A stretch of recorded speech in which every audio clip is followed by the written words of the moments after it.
Everyone, আজকে হবে লোটে মাছের মানে কালিয়া বলুন, তরকারি বলুন বা যেটাই হোক, নুন হলুদ মাখিয়ে ভালো করে ধুয়ে নুন হলুদ মাখিয়ে রেখে দিয়েছি। নুন হলুদ মাখিয়ে একটু নুন মাখিয়ে রাখলে প্রচুর জল বেরোয়, তো আমরা নুন হলুদটা মাখিয়ে নিয়েছি। আচ্ছা, এখানে শুধুমাত্র লঙ্কা দিয়ে দিয়েছি। এখানে প্রায় 14টা মতো লঙ্কা আছে। এটা শুধু লঙ্কা দিয়েই হয়, লঙ্কা আর তেমন কিছু জিনিস দিতে হয় না। আর একটা ছোটো সাইজে টমেটো কেটে নিয়েছি, আর কিছুটা ধনেপাতা কেটে নিয়েছি, এর মধ্যে দিয়ে দেবো। আচ্ছা, এটা অনেকে আপনার মশলা টশলা দিয়ে করে, বাট আমরা সেরকম কিছু না, শুধুমাত্র শুকনো লঙ্কা বাটা, এই টমেটো থাকবে আর এই ধনেপাতা থাকবে, আর নুন হলুদ তো কম্পালসারি, ধনেটা দিতেই হবে। তো এটা দিয়ে আমরা করি। অনেকে আবার সে ঝুড়ো ঝুড়ো ভাজা খায়, আমরা সেটা করি না, আমরা এইভাবে করি। এই যে লঙ্কা বাটাটা কমপ্লিট হয়ে গেছে। আমরা 1 কেজি মাছে এতটা লঙ্কা দিয়েছি। আচ্ছা, সর্ষের তেল দিয়ে দেবো। তেলটা বেশি দিতে হবে। আর এটা কাঁচা লঙ্কা দিয়ে কখনো হয় না, একদম বাজে লাগবে খেতে। এটা শুকনো লঙ্কা ছাড়া এ রান্না ভালো লাগে না। মনে অনলি শুধু শুকনো লঙ্কা বাটা।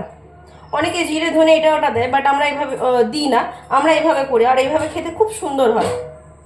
এবার এটাকে হালকা হাতে ভালো করে মেখে নিতে হবে। জল দেওয়া যাবে না, এই প্রচুর জল বেরোয়।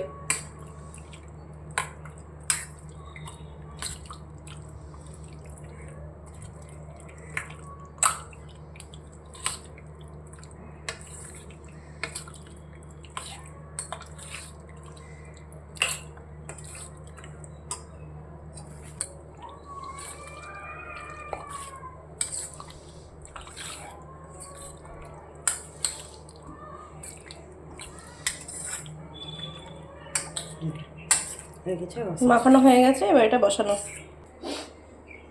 এবার রেখে দিয়ে অল্প একটু হয়ে যাবে। এটা ঢাকা দিয়ে দেবো। এবার নিজে নিজে প্রচুর জল বেরোবে। ফার্স্টে একটু বাড়িয়ে দেবো, এবার এটা আস্তে আস্তে কমিয়ে দেবো। মাঝখানে একবার ফুলতে হবে, গ্যাসটা তখন একটু বাড়িয়ে দেবেন। এবার এটা ভালো করে একটু নেড়ে দিতে হবে। হালকা হাতে নাড়তে হবে, না তো ভেঙে যাবে। হ্যাঁ, একদম হালকা হাতে নাড়বেন, না এটা ভেঙে যাবে। ভীষণ নরম মাছ এটা।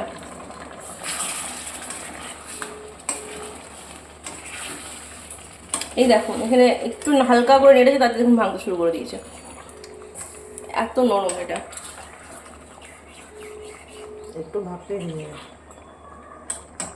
একটু ভাবতে হবে। এবার আর একবার মানে খুলে একটু নেড়ে নেওয়া হলো, আর মানে গ্যাসটাকে একদম ফুল ফ্লেম করা হলো।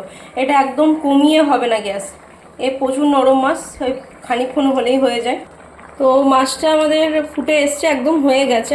হাতে ঘড়ি ধরে পাক্কা 5 মিনিট, 5 মিনিট টাইম লাগলো এই মাছটা করতে। মানে এটাকে একটু ঝোলটাকে মেরে নিচ্ছে, এবার নামিয়ে নেবে। তো রেডি হয়ে গেল আমাদের লোটে মাছের কালিয়া, দেখুন। এবং খুব সুন্দর সুগন্ধ, মানে খুব সুন্দর একটা সুগন্ধ ওঠে, যেটা খেতে দারুণ হয় এভাবে রান্না করলে। একবার ট্রাই করবেন, আপনাদের অতি অবশ্যই ভালো লাগবে, ডেফিনেটলি ভালো লাগবে। তেমন কোনো মশলা নেই, শুধু শুকনো লঙ্কাটুকু আছে, কাঁচা লঙ্কা, শুকনো লঙ্কা, ধনেপাতা, টমেটো, নুন হলুদ, আর কিচ্ছু না। সো একবার আপনারা তৈরি করে দেখবেন, কেমন হয় আমাকে অতি অবশ্যই জানাবেন। টাটা।